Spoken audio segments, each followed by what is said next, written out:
Everyone, welcome back to the chapter 2 of accruals based earnings management. In this chapter we will be looking into the components of modified Jones model.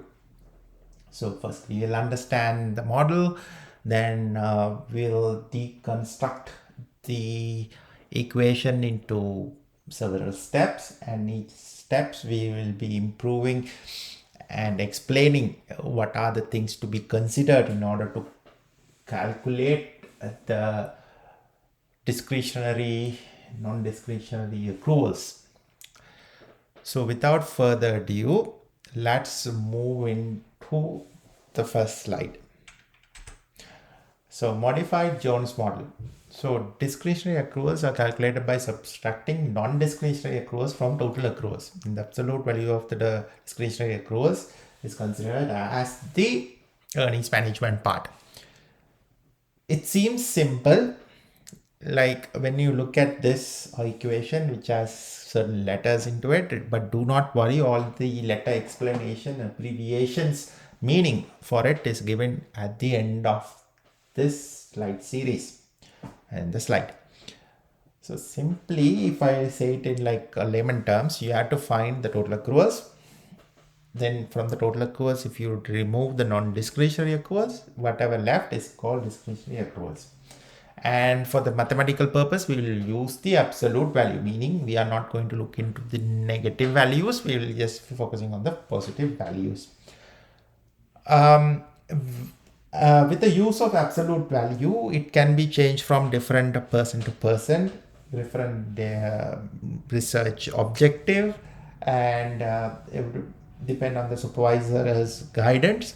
You might change the way you achieve the discretionary accruals. However, this is just the standard way of calculating discretionary accruals.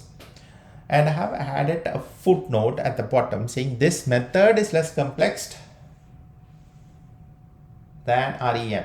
Complex than REM. It should be complex than REM. Just I'll correct it and I'll put it back in the PD. So when it comes to REM, or real earnings management, it's achieved by manipulating the timings of certain transaction. However, in the accrual based earnings management, it is the manipulation of certain accounting policies, standards in order to achieve certain objective. So compared to calculating REM, it's easier to calculate the modified Jones model or any discretionary accruals method. However, it should be noted that it can be difficult to detect real earning management compared to modified Jones model, but REM is a bit superior. So the next step.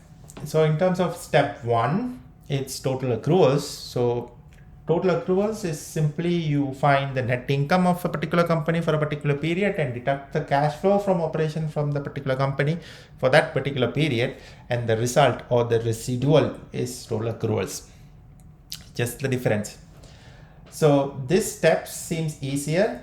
So if you are starting as a researcher or do you want to get into the field of earnings management, starting with accruals earnings management or discretionary accruals, it's a good step, a good starting point for you guys to understand earnings management and understand the calculations. Once you have completed this, the second step is to find the coefficient of the parameters. Basically, we are looking at the alpha 1, alpha 2, alpha 3 values here.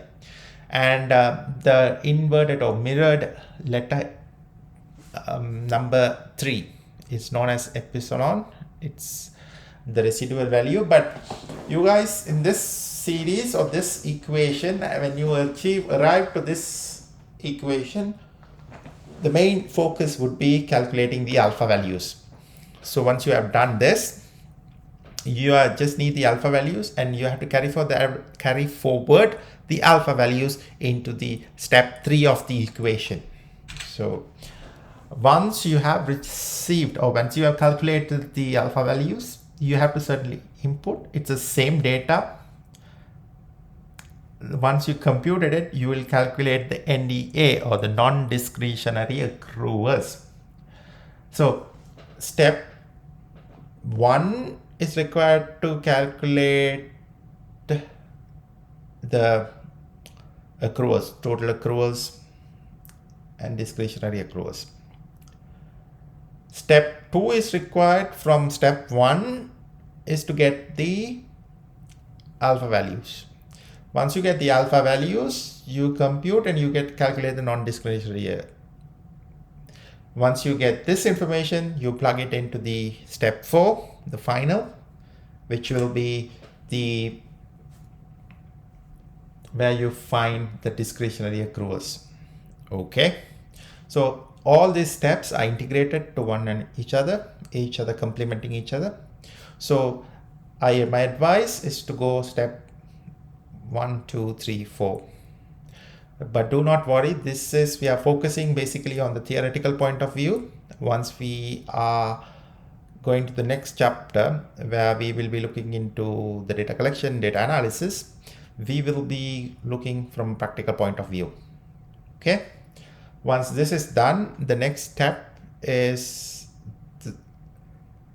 to identify and get the absolute value. This is where some supervisors or prior researchers said, do not use absolute value, just use the normal negative values instead.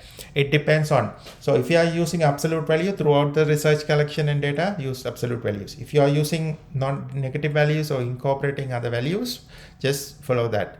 Don't mix match. So it will be misleading. So the abbreviation TA stands for total accruals, NI stands for net income, CF for cash flow from operations, REV revenue, REC means revenue receivables, PPP is net value of property, plant, equipment. So when I say net value, it means cost minus the accumulated depreciation. Okay. And AI is total assets, NDA is non-discretionary accruals, DA is discretionary accruals, E or the F echelon is for residual. And a warning or application information I have to give it to you. Like when you are trying to collect data using modified Jones model, it does not work for certain companies. Specifically, even real earnings management, it's not applicable for industries of banking, finance, and insurance, because they do not have certain components.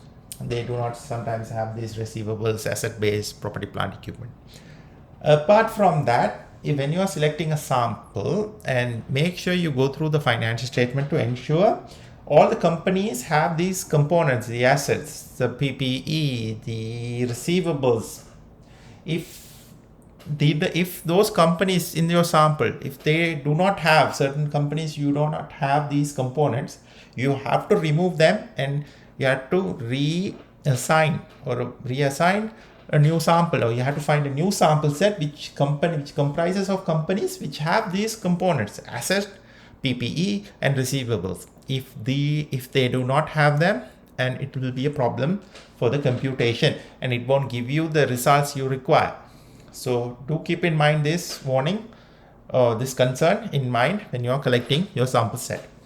Okay, the next step would be to go into the practical point of view of calculating modified Jones model. So finally, we have the reference. We have only taken one from the initial model.